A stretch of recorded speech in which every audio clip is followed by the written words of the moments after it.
Veja, a gente voltou aqui para a biografia de Peter Gay, porque a gente está, né, fazendo aquele percurso com relação às pacientes da invenção da psicanálise, para a gente entender esse início, como é que Freud foi construindo aí a sua teoria.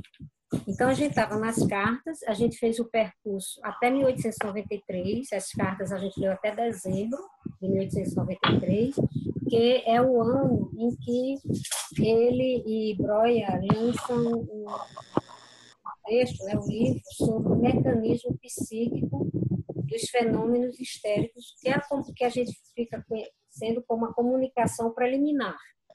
Então, a gente fez aquele percurso das cartas e nós voltamos aqui para Peter Gay, porque nesse texto, nesse capítulo da biografia aqui de Peter Gay, a biografia sobre Freud, né, Uma Vida para o Nosso Tempo, no capítulo A Teoria e Informação, tem um trecho em que ele faz o percurso também de cada uma das pacientes desse início da invenção da psicanálise, e ele vai trazendo vamos dizer assim, a contribuição que cada paciente trouxe para Freud. E a gente leu isso o ano passado. Na verdade, nós encerramos o ano passado a roda de conversa com esse texto todo de Peter Gay. Só que a gente se comprometeu neste ano agora a gente fazer esse percurso das cartas e voltar nele, porque ele vai reconstruindo isso e vai mostrando o que cada paciente trouxe,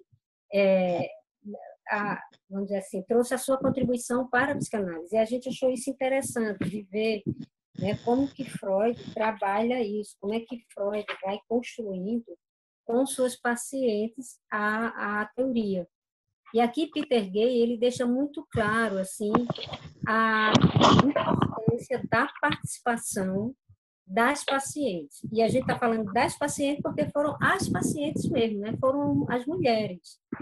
Essas mulheres, essas primeiras pacientes que ajudaram a Freud a inventar a psicanálise. Então, a importância delas na invenção da psicanálise. Ele começa desde Ana O, né, que não foi paciente de Freud, foi paciente de Breuer, né, mas que tem a sua importância e, na verdade, ela é tida como a grande contribuidora aí na teoria de Freud. Então, a gente não vai ler o capítulo todo, a gente só vai ler esse trecho do texto que vai trazendo essas informações. E aí eu coloquei lá na memória, né, que a gente vai retomar aí a partir do... Como as edições dos livros estão diferentes. Você está com o livro ou está com, Abraão, com aquela impressão do ano passado que eu tirei, né, uma cópia desse capítulo e distribuí aí? Foi. Eu vou pegar Você aqui a cópia dela. Uhum. A de Peter Gay. Joselma, você tem, né, Joselma, esse capítulo, você pegou ano passado, não foi? Foi, tenho sim. Certo.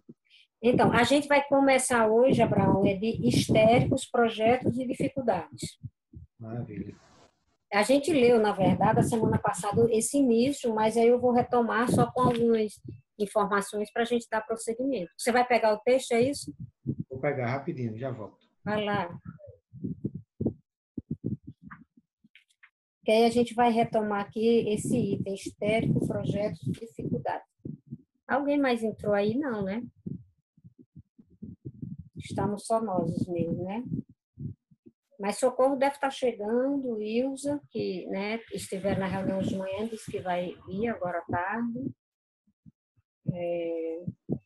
Lica avisou que não vem, já? Lica avisou que não vem. Eu vou acompanhando aqui a tua leitura, porque lá no outro escritório, a minha esposa está atendendo. Então não dá, né? Certo, tá bom. Aqui a leitura. Bom, esse item, histéricos, projetos e dificuldades, é quando ele começa a trazer essas pacientes, e é interessante a gente ver, porque a gente vai acompanhando, vamos dizer assim, até de maneira cronológica mesmo, cada um dos avanços que ele vai fazendo com a psicanálise, né? Construindo, inventando, né? E a participação dessas mulheres. Então, aqui nesse item histéricos, projetos e dificuldades, ele começa, o Peter Gay começa dizendo assim: Freud tinha suas próprias resistências a combater e superar, mas, a julgar pelos casos que apresentou em estudos sobre a histeria, esse é de 1895, né? Ele fez do aprendizado com seus pacientes uma espécie de programa. E aí é a primeira coisa a gente observar. Freud, com relação aos seus pacientes, ele não tem medo de que os pacientes lhe digam alguma coisa ou que lhe ensinem alguma coisa. Diferente, né, que a gente sabe disso, da maioria dos médicos. E aqui o Peter Gay já chama atenção para isso. Ele diz assim, Freud precisava superar suas próprias resistências e ele faz do aprendizado com seus pacientes uma espécie de programa. Então, é algo que é como se ele já define previamente. Bom, a partir do que ele já vinha observando, né? A gente já viu, vamos dizer, os passos, cada passo lá nas cartas. E aí, Peter Gay já está chamando atenção aqui para isso, que esse é o diferencial, né? O diferencial aí com relação a Freud. Ele se coloca, a gente talvez pudesse pensar isso, se coloca até, às vezes, nas mãos dos pacientes nesse sentido, porque ele está dizendo, ele coloca o aprendizado como uma espécie de programa. E quem vai ensinar para ele? Os pacientes. O que a gente tem dito aqui o tempo todo, que as cartas têm revelado, né, é que a psicanálise foi inventada, e continua até os dias de hoje, né, a partir da clínica. Então, foram os pacientes com as suas problemáticas que foram ensinando, é isso que está dizendo aqui, que foram ensinando para Freud. Foram informando a Freud, né, sobre, vamos dizer assim, o que ele devia fazer, por onde ele devia ir. E isso perdura até os dias de hoje. Tudo que se faz na psicanálise com relação à técnica, que vai se aprimorando, é sempre a partir da clínica, é sempre a partir dos pacientes que vão trazendo. E aí o Peter Gay continua. Era um aprendiz disposto e bastante compenetrado. Em 1897, escrevendo a Fliss, referiu-se a analisando a Frau CCM como sua instrutora. Sem dúvida, então veja, na carta a Fliss ele refere-se à paciente como sua instrutora. Ela está me ensinando, né? Então, sem dúvida, Cecile M., na verdade,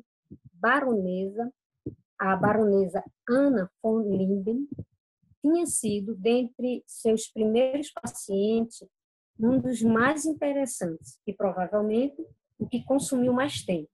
Era sua principal cliente, sua prima-dona, rica, inteligente, sensível, versada em literatura, pertencente a uma considerável clã de importantes famílias judaicas austríacas, que Freud veio a conhecer muito bem. Durante os anos, ela fora atacada por uma série de sintomas extraordinários e enigmáticos, alucinações, espasmos e o estranho hábito de transformar insultos ou críticas em sérias neuralgias faciais, praticamente como bofetadas no rosto. Freud a enviara a Charcot e, em 1889, levara consigo quando foi a Nancy, uma visita de estudos ao hipnotizador Bernheim. Ao longo dos anos, ela lhe ensinara muito sobre o significado dos sintomas e a técnica terapêutica, mas os outros histéricos de Freud também foram seus instrutores. Então, aqui o tempo todo, né, o Peter Gay está trazendo esse ângulo, vamos dizer, do nascimento de uma ciência. É interessante a gente pensar nisso. Está se inventando uma ciência e quem está inventando essa ciência não é o cientista, ou pelo menos não é só o cientista que está pesquisando sobre ela. São os participantes da pesquisa, sem saber se dessa maneira, mas eles é que estão informando isso. E uma coisa que a gente fez um comentário semana passada, retomando, porque a semana passada a gente falou sobre a Ana O, que foi a parte que a gente leu a semana passada. E a descrição, repetindo, Ana O não foi paciente de Freud, Ana O foi paciente de Breuer. Mas quando Breuer fala para Freud sobre Ana O e descreve, assim como a Cecile N., era também uma mulher rica, inteligente, muito culta. E aí, a grande maioria das pacientes de Freud era desse nível, se não todas, né, os pacientes do modo geral. E aí também é algo que se apresenta, né, como um dos pontos, vamos dizer assim, para a crítica da psicanálise, de dizer que a psicanálise surgiu a partir do atendimento dessas mulheres, né, ricas, cultas, inteligentes, até que ponto essa psicanálise, de fato, vamos dizer assim, poderia ser estendida para todo mundo, né? As outras ou os outros que não pertenciam a essa classe. Então, tem uma crítica também nesse sentido, né? De dizer que a psicanálise era uma coisa da burguesia e tal. A gente continua do mesmo jeito, viu? À medida que a gente for falando, a gente está na roda de conversa. Então, estamos na roda de conversa. Vai abrindo o microfone aí para a gente estar falando. Diga, Isabel, você vai falar alguma coisa? Quer falar alguma coisa? Não. Fez o gesto? Não?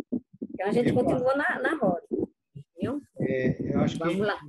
daquilo que você coloca, que é extremamente importante, porque até um certo ponto, e o desenvolvimento da psicanálise, a gente vai ver aquela perspectiva de que haveria uma necessidade de um certo nível de cultura, inclusive, para o analisando, né? Que permeia, de alguma forma, também esse nascer da psicanálise.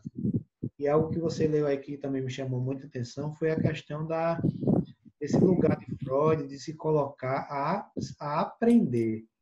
Ou seja, ele alivianta a paciente e, diferentemente de um lugar de superioridade, eu sou médico, neurologista e tudo mais, ele se coloca nesse lugar de aprender e de observar, que é uma atitude de um cientista, mas também uma atitude de alguém que traz uma humildade não diria aquela humildade do senso comum, mas daquele que busca o conhecimento, né? Busca desvendar o conhecimento, que é algo que vai se repercutir em todos os escritos dele, né? Na medida que ele vai Sim.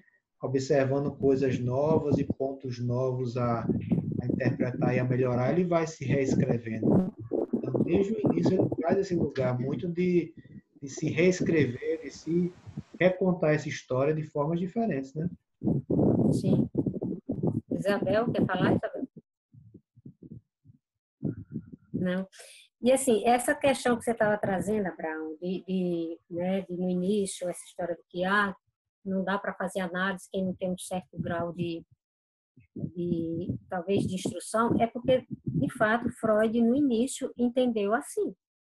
Porque tem a psicanálise, ela exige a elaboração. Então, Isso. inicialmente, ele, por exemplo, ele dizia que as crianças e os idosos não tinham condições de se submeter à análise. A criança, porque ainda estava constituindo seu psiquismo, enfim. E também, claro, a criança, o nível de elaboração da criança também não daria condições para isso. No caso dos idosos, porque ele também diria, reconhecendo que com o passar dos anos a gente, enfim, não vai ter uma boa memória e isso ficaria difícil.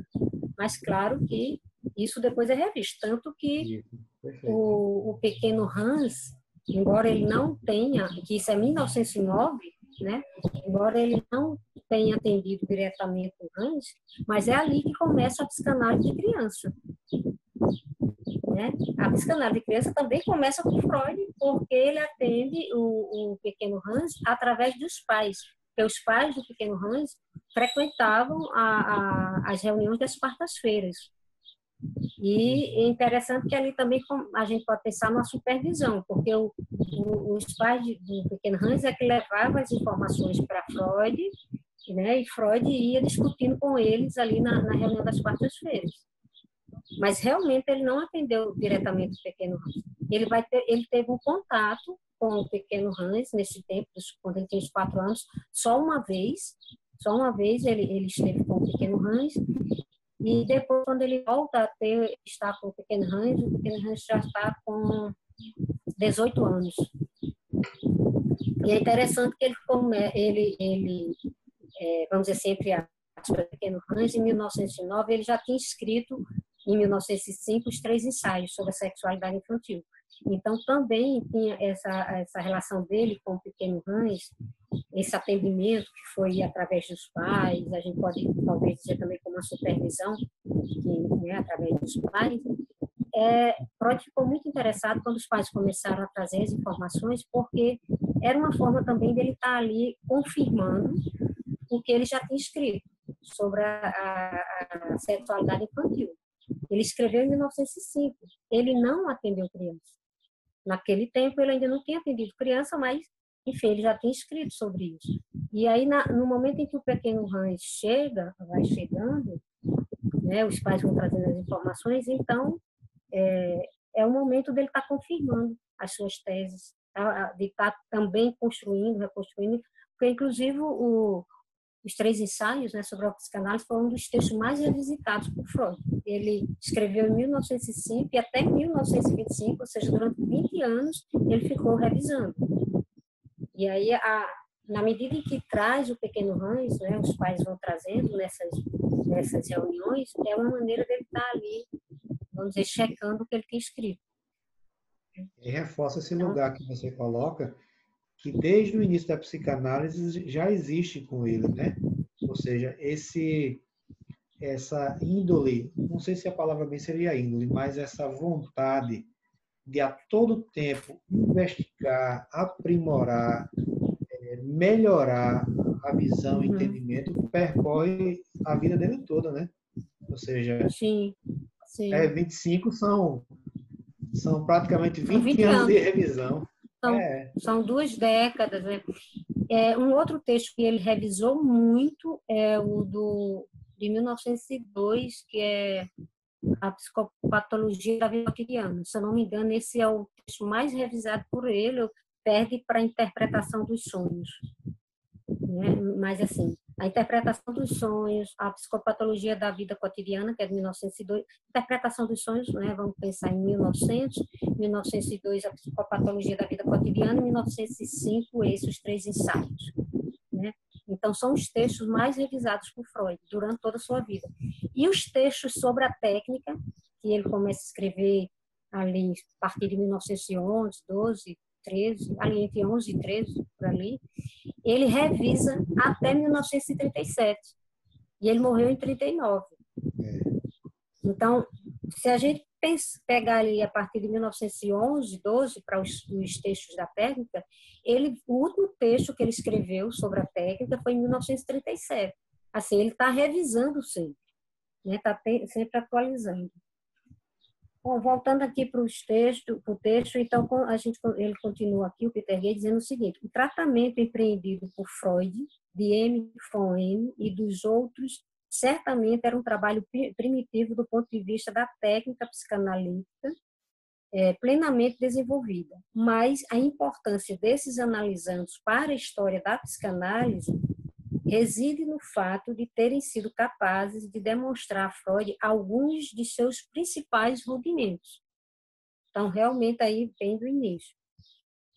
Os histéricos tratados por Freud, nessa época heróica, apresentavam um assombroso conjunto de sintomas de conversão, desde dores nas pernas, a sensações friorentas, estados depressivos e alucinações intermitentes. Freud ainda não estava preparado para eliminar o elemento de hereditariedade, a herança neuropática de suas diagnoses, mas agora ele preferia procurar experiências traumáticas iniciais como pistas para as fontes ocultas das estranhas deficiências dos pacientes. Ele vinha se convencendo de que os segredos dos neuróticos eram aquilo que Breuer chamava de segredo de alcova, conflitos sexuais ocultos aos próprios atingidos. Era, pelo menos, o que ele julgava que estavam lhe contando, ainda que muitas vezes de maneira mais indireta. Então, aqui Peter Gay também está lembrando que Freud ainda estava ali entre o neurologista, ou seja, quando ele fala aí, Freud ainda não estava preparado para eliminar o elemento da hereditariedade, a herança neuropática de suas diagnoses. Mas agora ele estava dando preferência à procura das experiências traumáticas iniciais. Então, Freud ainda estava, claro, a presença, né, do neurologista ali buscando causas, vamos dizer assim, orgânicas, né, para essa sintomatologia ainda estava muito forte. Se fazia ainda muito presente, mas ele já estava tendendo mais para as buscas, né, esses tempos mais para trás. Então, ouvir para Freud tornou-se mais do que uma arte, tornou-se um método, uma via privilegiada para o conhecimento a qual os pacientes davam acesso. Então, veja só, o Peter Gay, de novo, chamando a atenção aqui para Freud, que o que se tornou importante no método dele, ou naquela metodologia, era a escuta, o ouvir. O que isso significa? Significa que ele retira a sua fala e dá a fala ou a voz às pacientes. E aí a gente, né, Isabel e no caso aqui, Gisele, que a gente também está lá na psicanálise e literatura, acompanhando lá as cartas e vendo, né, como Freud dava voz às pacientes, às mulheres. Aí, de novo, aquela história, né, tem toda uma discussão. Freud era misógino, Freud não dava, né, era machista, né, tem uma discussão ampla que a gente faz isso lá em psicanálise e literatura. Mas aqui a gente já está vendo, veja só, ouvir para Freud tornou-se mais do que uma arte, tornou-se um método, uma via privilegiada para o conhecimento. Quem é que dava o conhecimento? Eram as pacientes. E, de novo, a gente está falando as pacientes, as mulheres. Olha, o meu notebook, ele não está voltando a si. Aí, o que eu quero dizer com isso é que eu não estou acompanhando aqui o grupo da gente lá no WhatsApp. Veja se as meninas estão querendo entrar para poder comunicar aí a Pedro. Porque eu estou estranhando Socorro e Ilza não estarem por aqui. Ilza falou, Graça, agora há pouco, que era o computador dela deu problema. Ah, tá. Não estava conseguindo entrar. Aí Pedro sugeriu ela tentar pelo celular. Ah, tá certo. E Socorro, deu notícia? O meu notebook aqui, ele não voltou a si ainda. Desde aquela hora que eu tentei acessar por ele. O bichinho tem 15 anos, né? Está debutando aqui. Então, vamos continuar. Um dos guias a quem Freud... Paulo também não, né? Zé Paulo não deu notícia aí não, né? Acabou de entrar. Ah, entrou? Acabou de entrar. Bem-vindo, Zé Paulo. Bem-vindo, Zé Paulo. Entrei, obrigado, boa tarde. Boa tarde. Você está sabendo onde nós estamos, né? No texto?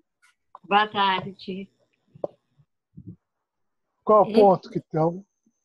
A gente né, está discutindo aquele texto histéricos, projetos e dificuldades. Eu não sei qual a... Página 87 no meu 87. aqui. Não sei se é o mesmo. 87. Oi, Joselma, estou vendo você agora, viu? Você abriu a câmera. Encontrou, Paulo? Desculpe, de qual livro que já Selma mostrou? Eu pensei que tivéssemos outro livro. Ah, é a biografia de Peter Gay. Freud, de uma Peter vida para o nosso... certo. Okay. Você tá com o livro... Veja aí, na minha edição, é página 80. A minha edição, a página é essa. A minha também é 80. A minha é igual à sua. Ah, então tá, 80. O último parágrafo. A gente está lendo aí, começando o último parágrafo. Certo. Ouvir para Freud tornou-se mais do que uma arte, tornou-se um método, uma via privilegiada para o conhecimento, a qual os pacientes lhe davam acesso. Um dos guias a quem Freud sempre foi grato era M. von M., na verdade, baronesa Famosa, uma rica viúva de meia-idade que Freud atendeu em 1889 e 1890 e tratou com a técnica hipnoanalítica de Breuer. Ela padecia de tiques convulsivos, inibições espasmódicas da fala e repetidas alucinações aterrorizantes com ratos mortos e cobras contorcendo-se. Ao longo do tratamento, ela apresentou lembranças traumáticas altamente interessadas para Freud. Uma prima sendo levada para um manicômio, sua mãe no chão depois de um acesso. Mas, ainda melhor, ela proporcionou uma veemente lição prática ao seu médico. Quando Freud a interrogava com insistência, ela se aborrecia muito rispidamente e pedia que ele parasse de perguntar de onde veio isso ou aquilo, mas que a deixasse me contar o que ela tinha a dizer. Ele já havia reconhecido que, por mais tediosas e repetitivas que fossem suas narrativas, ele não ganhava nada com suas interrupções, mas que tinha que ouvir a história dela até o fim, com todos os seus minuciosos detalhes. M. von N., como ele disse à sua filha em 1918, também lhe ensinou algo mais. O tratamento pela hipnose é um procedimento inútil e sem sentido. Foi um momento decisivo. Levou-o a criar a terapia psicanalítica mais sensata. Se algum dia existiu um médico capaz de converter seus erros em fonte de discernimento, foi Freud. Então, na verdade, né, o Peter ele está trazendo cada um, a gente está indo passo a passo na invenção da psicanálise com Freud, através de Peter Gay aqui. Então, essa paciente, M. von N., é que inventa assim, a história, né, da associação livre. Porque Freud, ele estava, aqui o Peter Gay diz, né, ele estava usando a técnica hipnoanalítica de Breuer, mas também ele estava na sugestão. Ele já estava ali saindo da hipnose, já estava na sugestão, porque ele chegava, colocava a mão, né, aqui na fronte e pedia para que a paciente falasse aquilo que estava naquele momento pensando. E à medida que a paciente ia falando, Freud, vamos pensar assim, na ansiedade de descobrir, de acompanhar, de querer entender, então ele, mas e isso, e mais aquilo? Enfim, ficava interrompendo e ela literalmente diz, cale a boca e me deixe falar. Quem tem que falar muito é a mulher. Você ainda não aprendeu isso? Né? Então, assim, então, aí é isso que o Peter Gay está dizendo. Olha, veja só, ele tá trazendo todos os passos. Ele começou com a Ana O, que era de Breuer, aí com Ceci, né, que está dizendo a importância dela para a técnica. Nesse caso é a hipnose, porque inclusive ele encaminha Charcot e depois ele vai a Bernheim, que ele vai estudar hipnose, né, lá na França com Bernheim, desculpe, na França, em Nancy, aqui, vai estudar sobre a hipnose, né? E leva a Cecília, inclusive ela participa lá das sessões com ele. E agora a M. von N., né? Que eles aí, na verdade, era a baronesa Fanny Moser, que diz isso para Freud: você está me interrompendo, você não me deixa falar. Então, naquele vídeo, documentário de Rodinesco, a invenção da psicanálise, ela fala sobre isso, esse momento em que a paciente, ela diz isso, né? A paciente pede que Freud cala a boca, que não a interrompa. Aí a Rodinesco diz, naquele momento, Freud inventou o divã. O divã como nós conhecemos hoje na psicanálise. Por que a Rodinesco está dizendo isso? O divã já estava lá, Freud inclusive diz isso, né? Porque ele já estava lá, porque para hipnotizar era preciso que as pessoas, quer dizer, era mais confortável que as pessoas estivessem deitadas. Então, quando ela fala de inventar o divã, não é que naquele momento foi colocado o divã, não. Já existia, porque a hipnose se dá, né, enfim, facilita a hipnotizar se você estiver mais relaxado e tal, então estava lá. Mas quando o Rodinesco diz que é aí que Freud inventou o divã, é porque quando a paciente pede para que não a interrompa e a deixe falar, aí Rodinesco diz, ele sai de cena para deixar que a fala da paciente seja, vamos dizer assim, a principal presença no processo. A protagonista não é nem a própria paciente, é a fala. Ela diz, aí ele inventou o divã, porque ele se retira, porque até então Freud, vamos pensar assim, pelo menos como Rodinesco descreve, é como se ele estivesse frente a frente com a paciente, conversando. Uma vez que hipnotiza, você fica ali, né? E aí, quando ela diz que, né, cala a boca, você está me interrompendo, me deixa falar, você me atrapalha, ele sai, literalmente, segundo o Rodinesco, ele sai da frente da paciente e vai para trás do divã. Então, nesse momento, a gente pode pensar em duas invenções na psicanálise. O divã, tal como a gente conhece, né, como é que o uso do divã na psicanálise, e a associação livre. Então, ele diz, né, bom, essa paciente, então, M com N, na invenção da psicanálise, a gente poderia dizer assim, foi, entre aspas, a responsável por trazer a associação livre.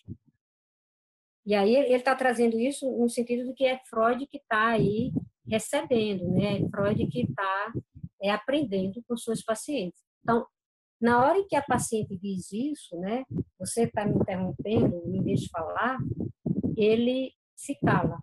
Aí, novamente, o Peter Gay chama atenção para isso. Ele diz, se algum dia existir um médico capaz de converter seus erros em fonte de discernimento, foi Freud. Que, na verdade, os erros, assim compreendidos, seja por quem for, não só por um médico, mas se a gente pensar no cientista, né, de um modo geral, na verdade, os cientistas, eles têm essa humildade, no sentido, quem traz consigo, né, essa verve científica dentro de si, a gente sabe disso. Eles erram até acertar. Só que, nesse caso, a diferença aqui é que quem está dizendo que a pessoa está errada é o próprio objeto de pesquisa. No caso, aí são os pacientes. E aí é isso que os biógrafos, né, enfim, as pessoas que estudam a psicanálise de Freud chamam atenção, nesse sentido da humildade científica dele, nesse sentido, porque ele era ali a autoridade. Era ele quem conhecia.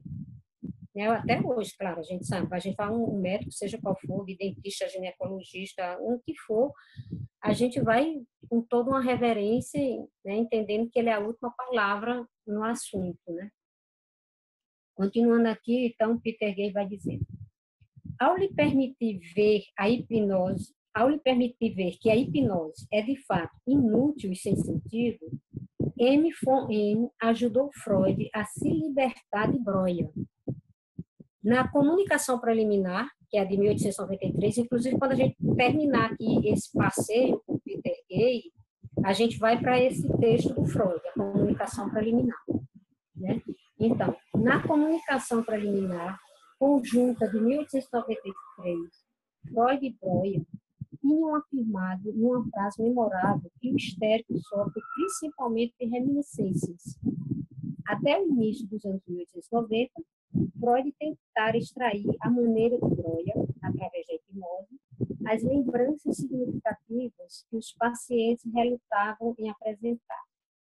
As cenas assim trazidas à mente tinham frequentemente um efeito catártico, mas alguns pacientes não eram hipnotizáveis, e a fala sem censuras pareceu a Freud um meio de investigação muito superior. Mas também uma outra coisa, porque Freud diz que a hipnose era algo inútil, é porque ele já vinha observando que servia como esse ponto catártico, né? Porque através da hipnose, queira ou não, as pacientes entravam em contato com conteúdos que conscientemente elas não acessavam. Mas, claro, aliviava os sintomas, a gente pode dizer, desaparecia por um tempo, mas depois voltava. Estava em contato com aquele ponto do trauma, né, Graça? Exatamente. Mas não elaborava de uma forma consciente, né? E, portanto, questão hipnótica. E aí voltava. Então, na verdade, a gente vê isso nas cartas. Ele dizendo, ele vai dizer isso bem explicadinho nas cartas, sobre essa parte que o Peter Gay está se referindo aqui, que Freud diz que a hipnose era uma coisa inútil. Lá nas cartas a gente vê ele comunicando isso a Cris, porque ele diz isso. Volta, desaparece o sintoma, mas depois volta. Então, sei lá, a imagem que me vem quando eu leio isso é enxugar gelo. A impressão que dá é como se Freud dissesse, a gente trabalha, claro, tem um tempo que fica legal, mas depois volta. Então, para onde é que a gente está indo com isso? Né? Qual é realmente o efeito disso? E aqui o Peter Gay está trazendo isso, né? Então, ele está dizendo, mas alguns pacientes não eram hipnotizáveis e a fala sem censuras pareceu a Freud um meio de investigação muito superior. Ao abandonar gradualmente a hipnose, Freud não estava simplesmente fazendo da necessidade virtude. Essa mudança, pelo contrário, levou à importantíssima adoção de um novo modo de tratamento. Formava-se a técnica da associação livre. Então, quem é que traz a associação livre? A paciente Emma M. von M. Veja aí, a gente pode ir anotando aí, porque é exatamente isso que a gente está acompanhando. Cada passo e como cada paciente veio acrescentar a teoria psicanalítica, a invenção da psicanálise. E isso que o Peter Gay está destacando sempre. Essa disponibilidade de Freud para receber dos pacientes. A disponibilidade de Freud no sentido de saber que ali, nesse momento, ele era o aprendiz, né? Como o Peter Gay coloca aí no início do texto. Então, aí a gente agora vai entrar em contato com uma outra paciente, que é a Elisabeth von R. E essa Elisabeth von R vai dar a sua contribuição, já vai trazer mais um elemento, vamos dizer assim, para compor essa teoria.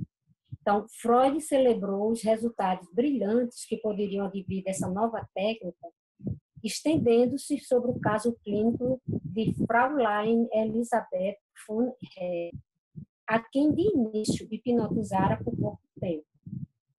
Seu relatório sobre esta paciente, que o procurou no outono de 1892, mostra quão sistematicamente ele vinha agora cultivando o dom de observação atenta.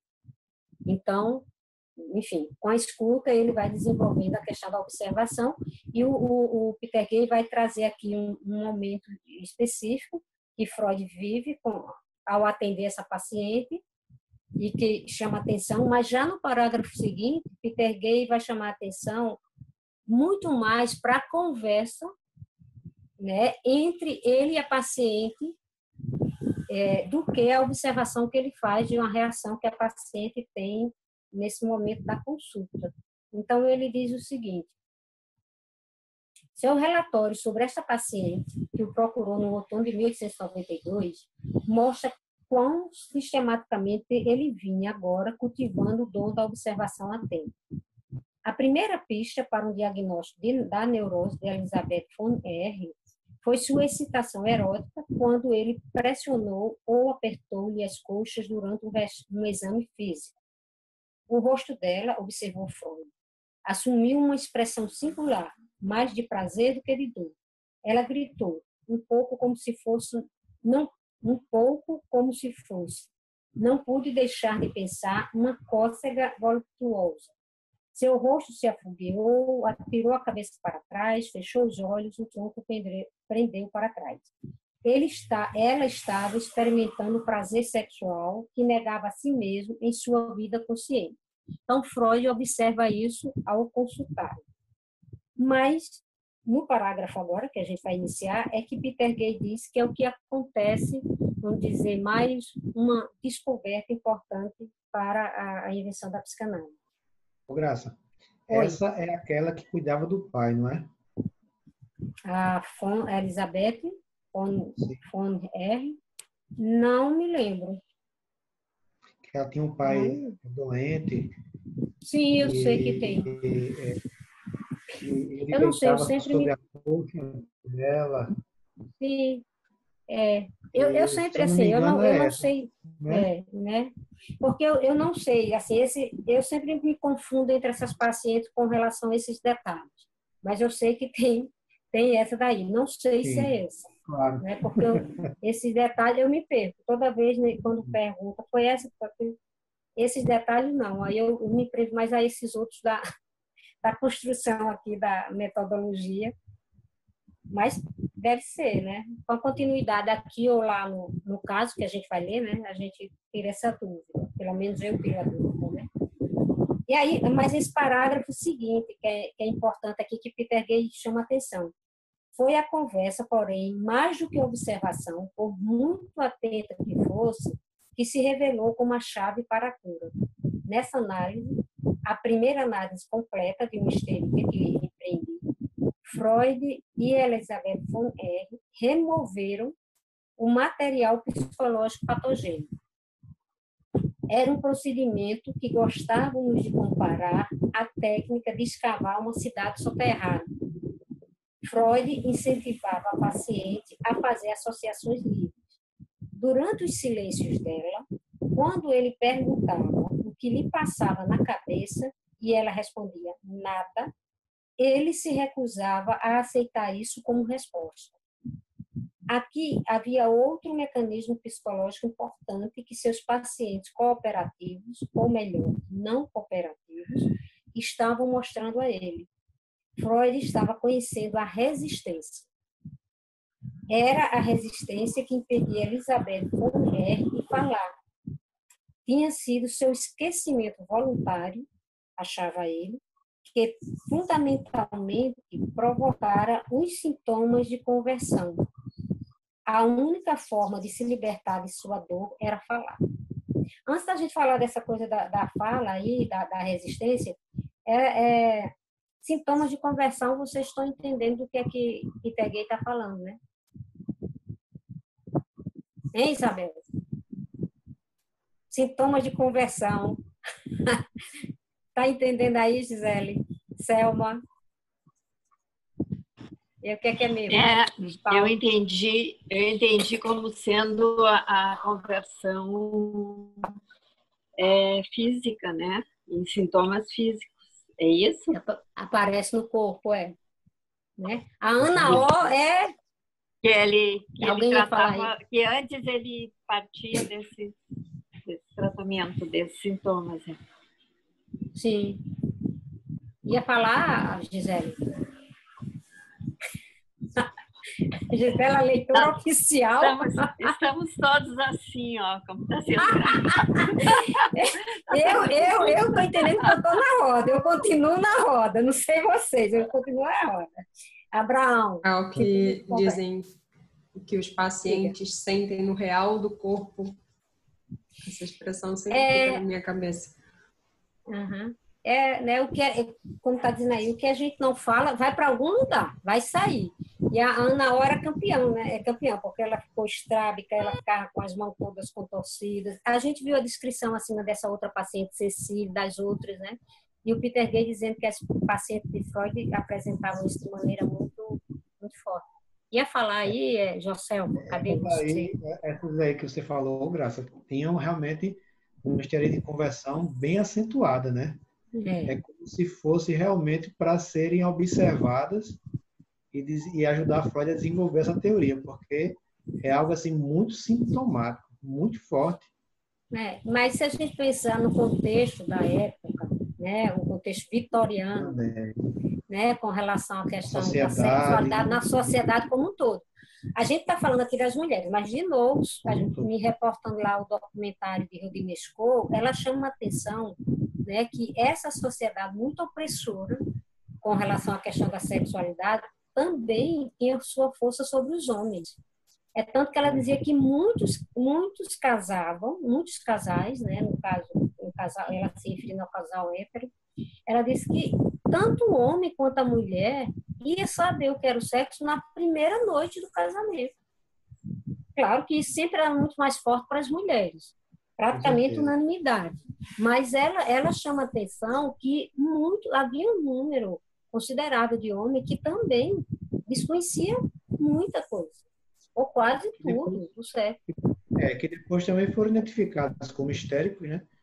Mas que justamente a pressão de alguma forma era tão grande que até esse lugar do prazer dele em casa com a própria esposa era algo, inclusive, dele para a ideia que podia acontecer da forma que era natural da sexualidade, ou da liberdade da sexualidade.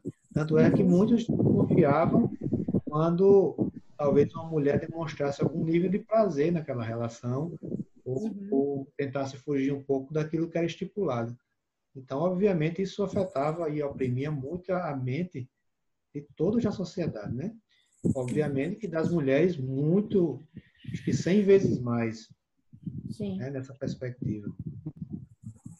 E aí, como ele está dizendo aqui, aí ele está trazendo aqui essa paciente, a Elizabeth Fontaine R, como uma paciente que vai, vamos dizer assim, trazer a sua contribuição com a resistência. E a resistência aí, ele está apresentando, né, que aparece nela como silêncio. Quando ela ficava em silêncio, então Freud perguntava: o que está se passando? Né? Enfim, está pensando em quê? E ela dizia nada. E Freud dizia: não existe essa coisa de não pensar em nada. Ele não aceitava. Né? Depois ele vai entender que essa é uma forma de resistência, uma negação, não querer falar sobre, consciente ou inconscientemente. Né? Agora, é interessante, claro, que a resistência, e a gente vai ver isso aqui, né? A resistência no início aparece para Freud como uma coisa ruim, depois ele vai entender que é algo que, pelo contrário, vai beneficiar o processo. Mas aí a gente pode abrir um parênteses e falar o seguinte: a autora Maria Alzira Perestrelli, que, né, tem aquele livro A Formação Cultural de Freud, mas tem um livro que ela escreveu para o seu filho, que também, né, se formou, se fez psicanalista, que é Cartas a um Jovem Psicanalista. E aí ela escreve 10 cartas endereçadas a ele, porque ele está no fim da sua formação em psicanálise, e ela cria uma personagem que é uma mulher que seria uma supervisionanda dela. Então, no início do livro, ela deixa isso claro, que está escrevendo para o filho, mas para essa personagem aí que ela cria.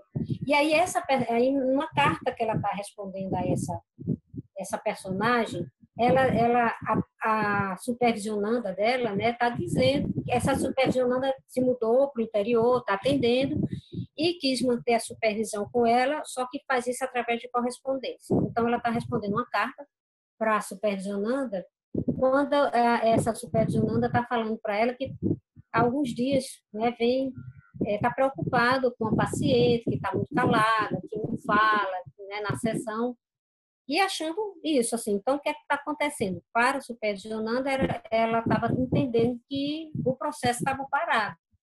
A paciente não falava, a paciente não dizia nada, e aí a Maria Alzira Perestrelli vai falar disso, que, claro, tem uma resistência e tal, mas ela diz, mas o silêncio também está dizendo alguma coisa. É resistência, sim, mas fala. Claro, a gente, né, com a evolução, a gente vai também entendendo as coisas também de outra maneira, vai se ampliando. Então, resistência, mas também está dizendo algo. Porque, no caso lá, Maria Alzira Perestrelli chamava atenção que diz, olha, você está me dizendo que ela não falta. Ela não falta, ela está indo todas as sessões. Ela chega no horário, ela fica a sessão toda. Agora é um martírio para o psicanalista, né? Passar 40 minutos, 50 minutos, e o paciente está lá, calado, não sei falar nada. E ela diz, mas tem algo, ela está dizendo alguma coisa. Né? Eu fico pensando, a gente pode observar as duas coisas. Tem uma resistência, lógico. Tem algo que é isso que o Peter Gay diz aqui, né? No final da frase. Que ele diz que Freud tinha sido o seu esquecimento, se referindo ao paciente, né? Ele diz, era a resistência que impedia a Elizabeth Fontaine de falar. Tinha sido seu esquecimento voluntário, achava ele, Freud, né? Que fundamentalmente provocaram os sintomas da conversão. A única forma de se libertar de sua dor era falar. Nesse caso, estava funcionando como resistência. Mas o que Maria Alzira Perestrelli chama a atenção é que esse silêncio também estava dizendo algo. Por quê? Porque ela estava indo. Ela era assídua, ela não faltava, ela chegava no horário e ela ficava a sessão toda. E aí a gente lembra de um professor que deu aula na especialização aí do Edson, que ele disse, eu acho que eu já falei isso aqui na roda. Eu acho que foi na sua... Isabel talvez tenha escutado dele, né, Isabel?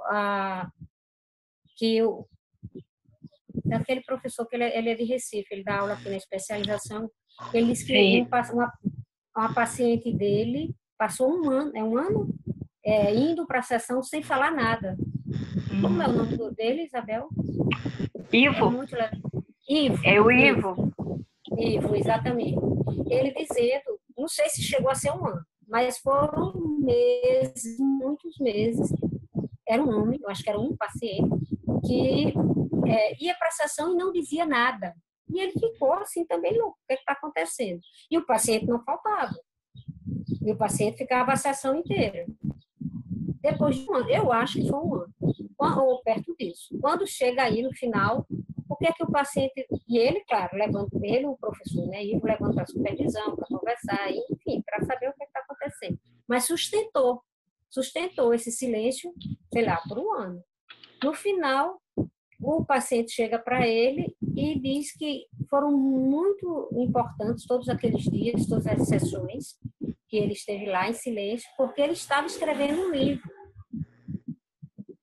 E estar ali na sessão em silêncio, ele estava elaborando.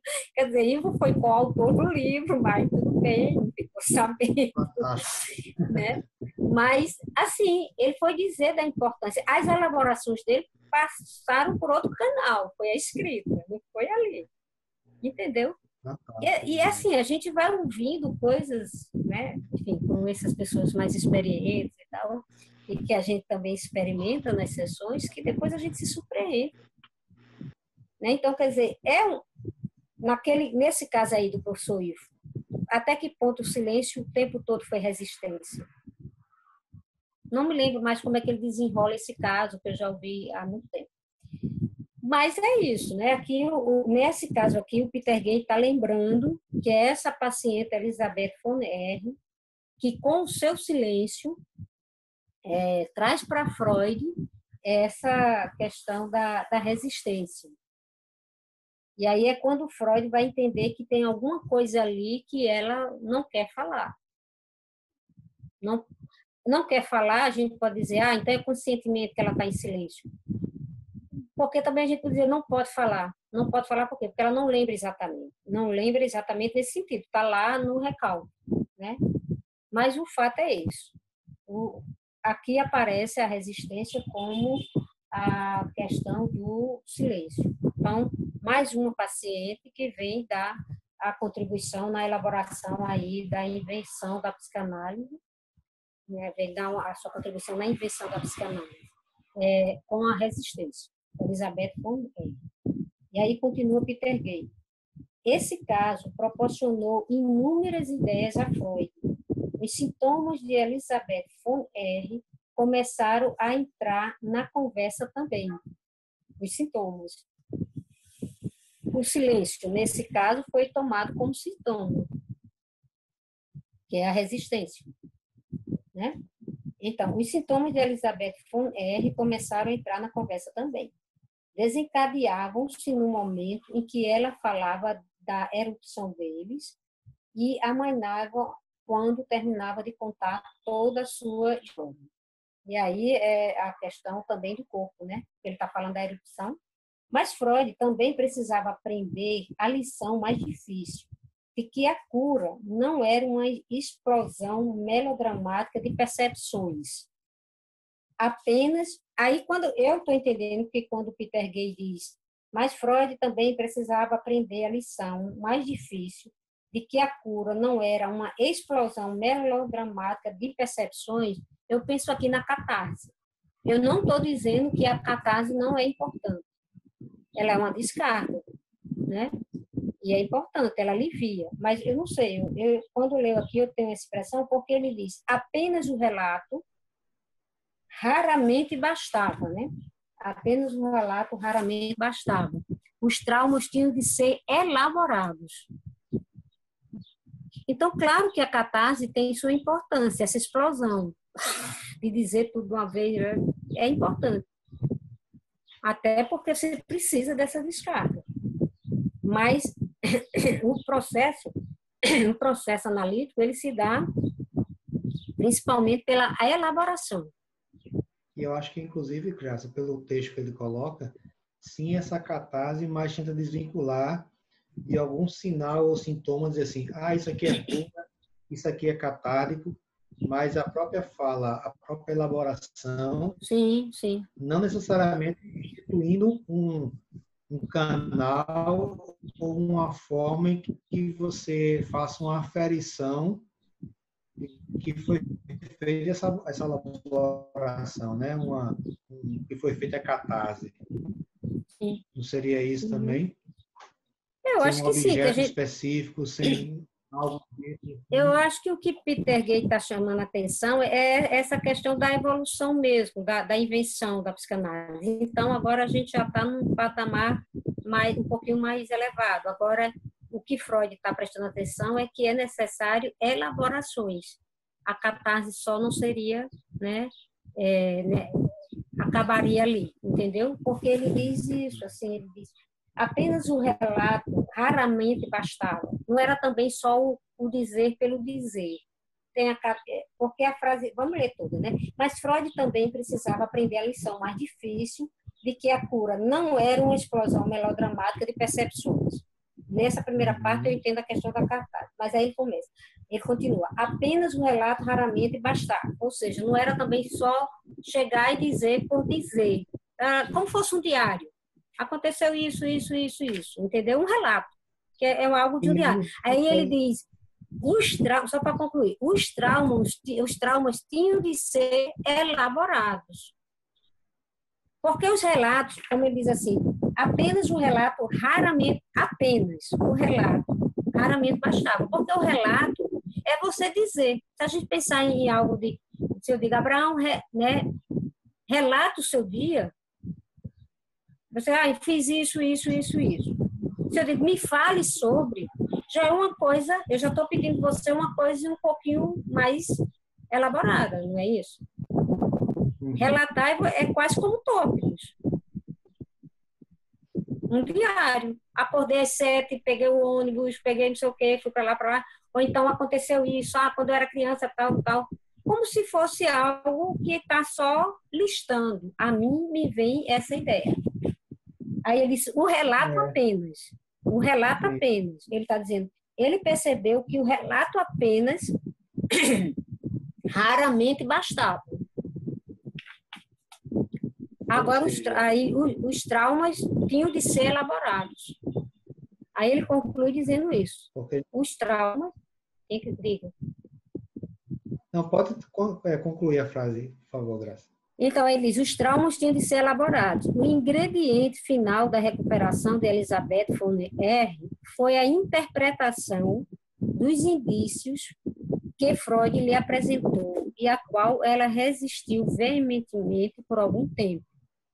Ela amava seu cunhado e havia reprimido desejos perversos pela morte de sua irmã.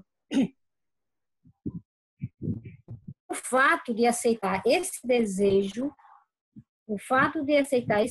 imoral pôs a termo os seus sofrimentos. Então, aqui está a resposta de que essa não era aquela paciente que você estava pensando do pai, Abraão. Essa é a que se apaixonou pelo cunhado, né? O fato de aceitar esse desejo imoral pôs a termo seus sofrimentos.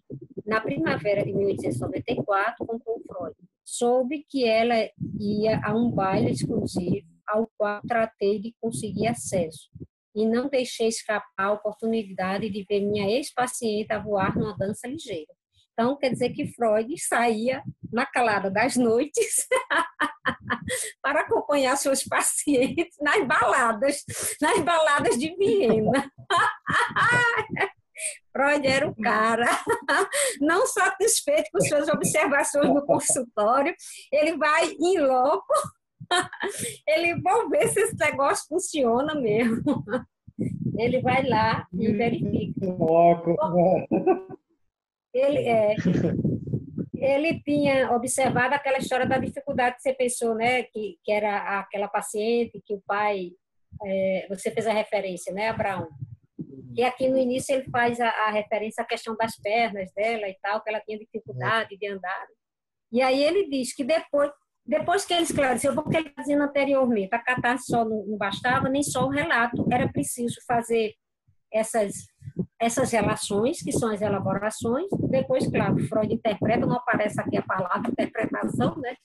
Mas Freud interpreta e vai vai esclarecer para a paciente o que se passava com ela. Então, agora sim, quando compreendo o que se deu, aí realmente o sintoma, vamos entender aqui, do jeito que está posto aqui, ele foi retirado. E aí ela se sentiu livre, leve, solta, com as perninhas, né, doidas para bailar, e foi bailar, e Freud foi atrás.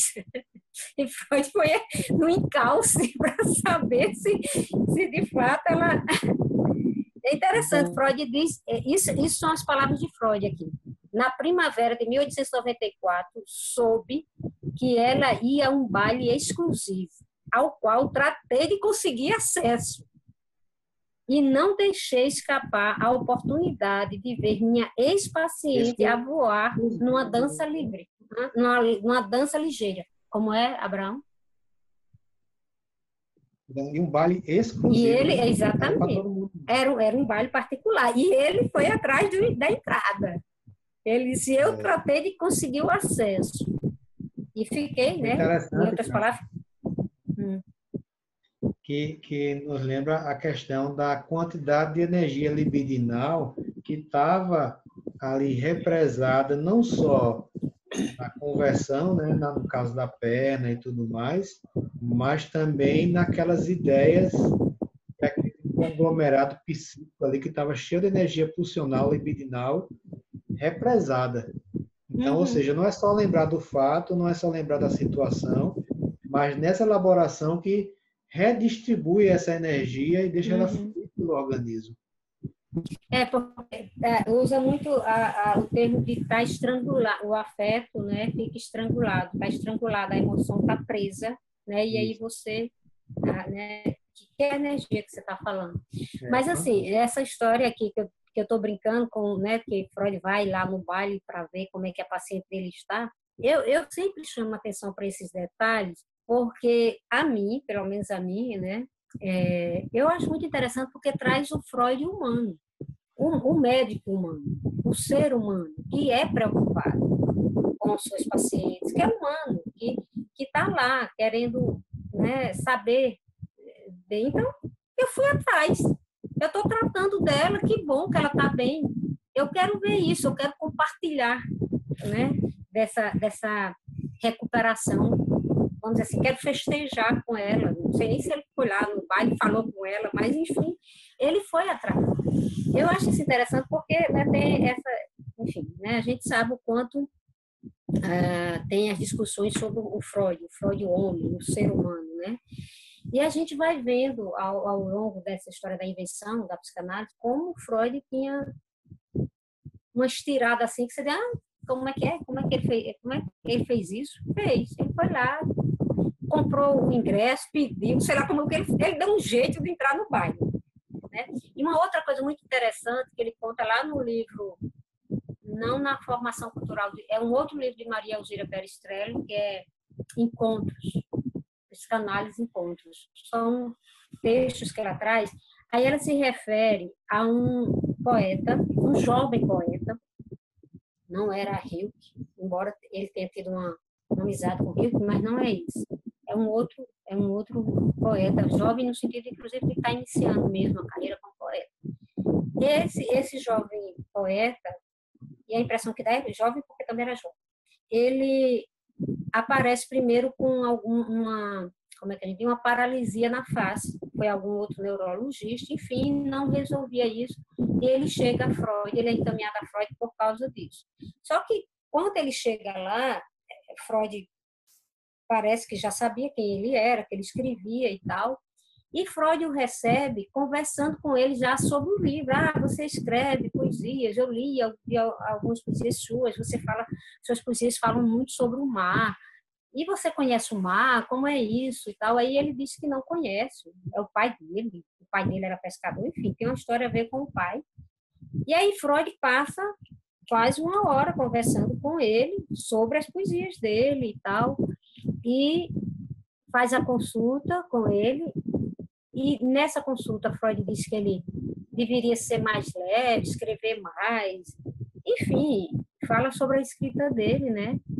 E diz o seguinte, passa um remédio para a paralisia dele, né? E diz, quanto tempo faz que você não comeu um bife? Aí o rapaz diz, eu acho que tem uma semana, 10 dias. Aí Freud vai prescrever o remédio para o paciente, para ele, e ao prescrever, quando Freud vai dar consulta, ele dá um dinheiro para o paciente comer. Porque ele está sem comer um bife há uma semana, 10 dias. E diz, isso eu estou lhe pagando pelos belos versos que você... Eu fico emocionada, né? Assim, pelos belos versos que você escreveu. Eu estou lhe pagando pelas suas poesias. Né? Eu me emociono sempre quando eu leio isso, quando eu me lembro dessa passagem. E aí, enfim, cria-se uma relação com esse rapaz, e Freud também, além disso, ele diz assim, é Freud, viu, que está dizendo, nunca deixem que lhe analisem. Nunca deixe que lhe analisem. Você precisa de sua escrita. É Freud que está dizendo, nunca deixe que lhe analisem. Você precisa de sua escrita. Aí ele vai embora. Ele tem esse encontro, parece uma coisa meio de novela, né? Ele vai embora, ele vai precisar mudar de cidade, uns 3, 4 anos depois, ele muda e ele escreve. Aí ele volta a Freud. Depois desse encontro, uns 3, 4 anos depois, quando ele vai se mudar, ele volta a Freud. E eu acho que é nesse segundo encontro que Freud fala isso, nunca deixe que lhe analise. Aí ele vai se despedir de Freud e diz, né, que foi importante a consulta com Freud, que depois daquilo, enfim, ele escreveu um pouco mais, melhorou na escrita e tal. Aí é aí que eu acho que é no segundo encontro, porque aí Freud diz assim, isso não é bom, né, porque você é como se ele tivesse se deixado de ser espontâneo e agora escrevia pensando no interlocutor, que esse interlocutor era o Freud. Ele disse, não, mas não é para fazer isso. Eu acho que é no segundo encontro, então, que Freud diz, não é para fazer isso, você siga com você, e aí quando Freud diz, nunca deixe que ele analise. E aí Freud diz, você está se mudando, você vai sair, vai para outra cidade, mas a gente não vai se inscrever. Imagine, Freud que escreveu mais de 20 mil cartas, diz para o cara que não vai se corresponder com ele, porque ele disse, eu não quero lhe influenciar. Porque o que você fez nesse tempo agora, né? Você vem me contando sobre os seus novos escritos, é como se você estivesse falando para mim, eu não me lembro mais, o texto faz algum tempo que eu li, mas é isso que Freud está dizendo, que ele percebeu que ele estava influenciando. Então é quando Freud diz 2 coisas importantes para esse carinha. Diz que não deixe que ninguém o analise e diz, a gente não vai se corresponder, porque senão você vai continuar sendo influenciado por mim. Quer dizer, Freud acaba fazendo análise com ele, né? Porque ele, né? Freud é Freud, né? Quando ele diz não deixe que ninguém lhe analise, é porque a análise ele já está cuidando disso, né? Ele já está cuidando disso. Mas eu acho assim, fantástico, eu acho a sensibilidade como homem, como ser humano, a história de dar o dinheiro, de pagar, quanto tempo, ele percebe, o cara não falou isso, ele sabe quanto tempo que você não come um bife. E na hora de prescrever, ele dá o dinheiro para o cara comer e diz, eu estou lhe pagando pelas suas poesias, pelo prazer de você ter me dado a oportunidade de ler suas poesias, de entrar em contato com suas poesias, uma coisa assim.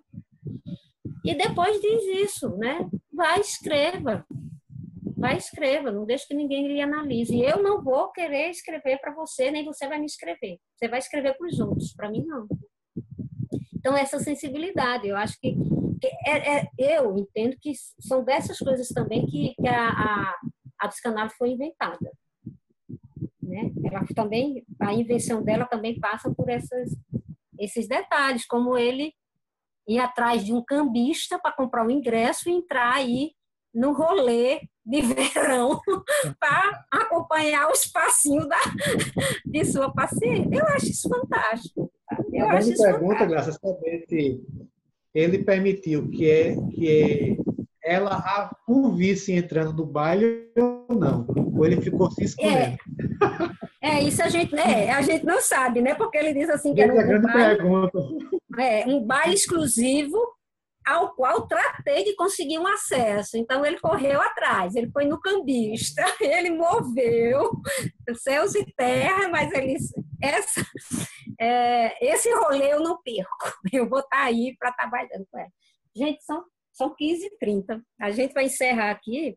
Ah, não, mas deixa eu terminar só esse parágrafo, porque fecha essa parte da Elizabeth von R, porque na próxima semana, quando a gente voltar, a gente já vai entrar na outra paciente, que é Miss Lucy R, que já vai trazer outra contribuição. Então, fechando aqui esse parágrafo, essa parte de Elizabeth, ele diz: mais tarde, conversando com sua filha, Elizabeth von R, nascida Ilona Weiss, em Budapeste, em 1867, não reconheceu que Freud tivesse resolvido seus sintomas neuróticos.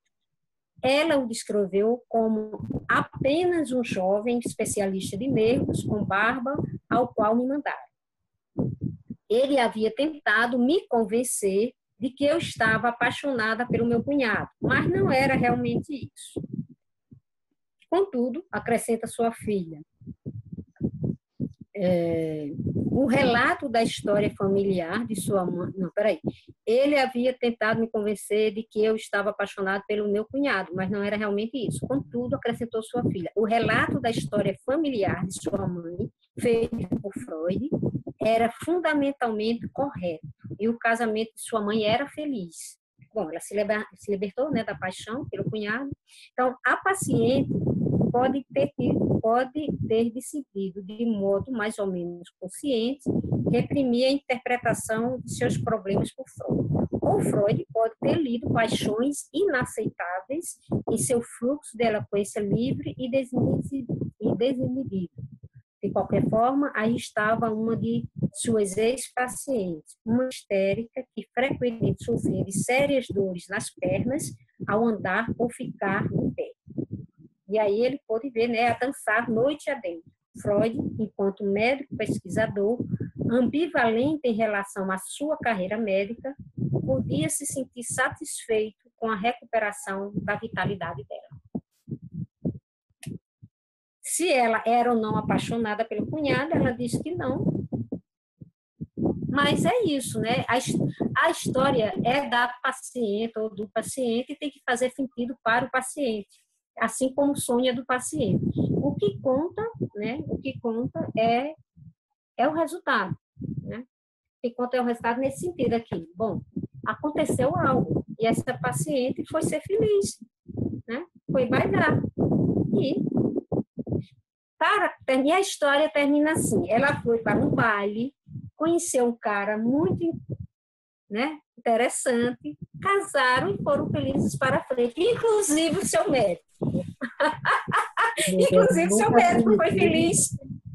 Nunca ia admitir que foi apaixonada pelo cunhado. Pelo cunhado. O importante é que ela foi feliz para sempre e seu médico também. E seu médico ficou feliz. E a história, assim, tem um final feliz, como um final de toda, né, de toda princesinha. Mas é isso, gente. Na próxima semana a gente continua aí com... Vamos ver o que é que a paciente Miss Lucy... Diga aí. Alguém ia falar? Não, a paciente Lucy. Lucy, né? Sim, Lucy. Terça-feira. Vamos ver aí quem é que vai estar conosco. Socorro não conseguiu entrar, nem